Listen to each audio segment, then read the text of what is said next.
Good evening, everyone. We're team number 2, and we will be presenting our team's findings on crypto manufacturing company's case. So basically, this is the brief outline of what we are doing. We will justify our sourcing evaluation, supply chain management improvements, global positioning choice, and quality improvement, PR and marketing, and we'll cap it off later on.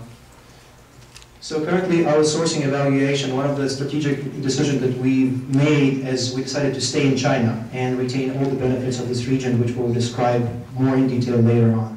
And we will also implement Zera model, which my friend Renew will discuss a little more in detail. Currently the Zara model, we are using a model that,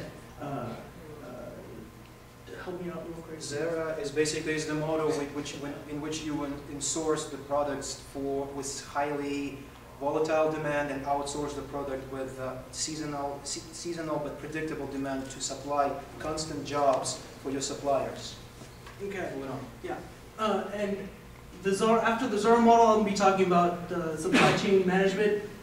The consumers currently are expecting high quality products at a lower cost, and we are currently in this industry, we're providing low cost but at the expense of poor quality. We need to solve this, it's a long-term problem through proper supply chain management. We want to implement a balanced scorecard that will measure the metrics of on-time delivery, cost management, flexibility, and communication and quality. This will allow us to classify our suppliers as conditional, approved, preferred, and partner. This will promote continuous improvement. It will help to reduce costs. It will promote higher quality and more efficient logistics. This will allow for a little bit more supplier involvement. They can reduce their costs to increase quality, and it's a win-win situation for everybody. The results will provide key benefits such as increased sales, reduced bullwhip effect, producing or less production interruptions and changes. And I'll pass it back to Sergey. Next slide, please. All right, this is our substantiation of staying in China as in production zone and the market. We established that China and Southeast Asia, as per materials in case, comprises 24% of their market, with 36% of the United States. It makes the second largest market. And through the data that our team has obtained, India and China are expecting demographic boom. Therefore, our suspicion is that their dominards will be in favor, and we will see some increase in the market. We already sit in this particular region, and we have strategic partnership. We've been establishing strategic partnership with suppliers for over 40 years. We also looked up about 3 companies that are in business of selling resin and other petroleum products with market caps between $3.4 to $33.8 billion, which is reasonably high and serves very well for all our purposes. So we're having suppliers and growing market, and if you notice, the logistic transportation costs are only 5%, which kind of makes it a perfect strategic position for future growth and for current position. We need to fix our system with revamping our relationship with suppliers and just doing a little bit of basically enforcing of already existing QMS that we already have in place. As noted in the case, they're a world-class leader in QMS and other systems. What we need to do is just to follow through with that. And another thing that why we decided to stay there, because Chinese fork plants represent significant capital investment. Liquefying that asset will probably take, their stock will probably take a dive and it will upset shareholders. We definitely wouldn't want to do that. And next, we're moving to quality improvement. Okay, since quality is a big issue for this case, we have kind of analyzed it and break it down to 2 parts. One is on the design part and the other is on the material.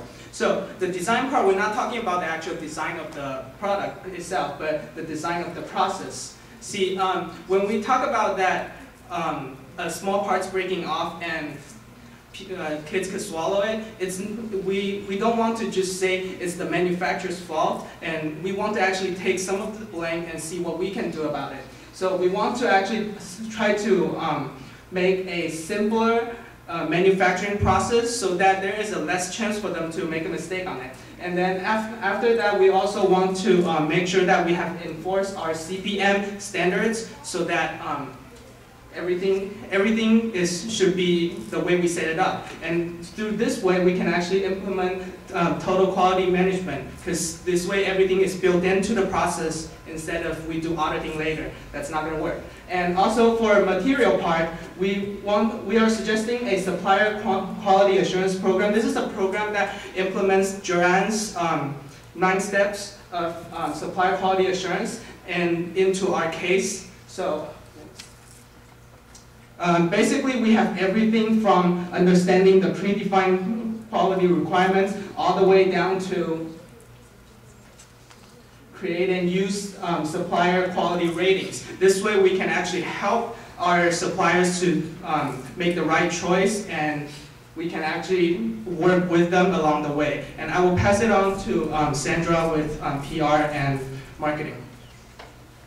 We recommend that crypto address the repercussions of the recall with an effective PR campaign by voluntarily halting production at both of the facilities. That would be the most ethically correct response, and it's also the best course of action from a legal standpoint. This action actually favors shareholder interests as well.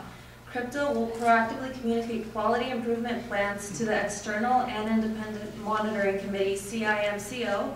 This will be done while simultaneously broadcasting real-time achievement and quality improvements.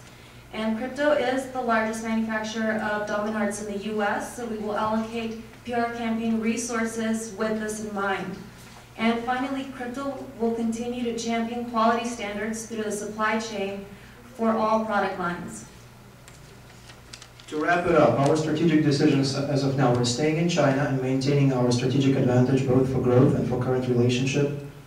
We switched to Zara model with in-housing the volatile products with the volatile, unpredictable demand, and outsourcing the products with highly predictable demand, which will supply the jobs for all our 35 COV certified suppliers and give them steady job and basically incentivize them to follow up with our QMS.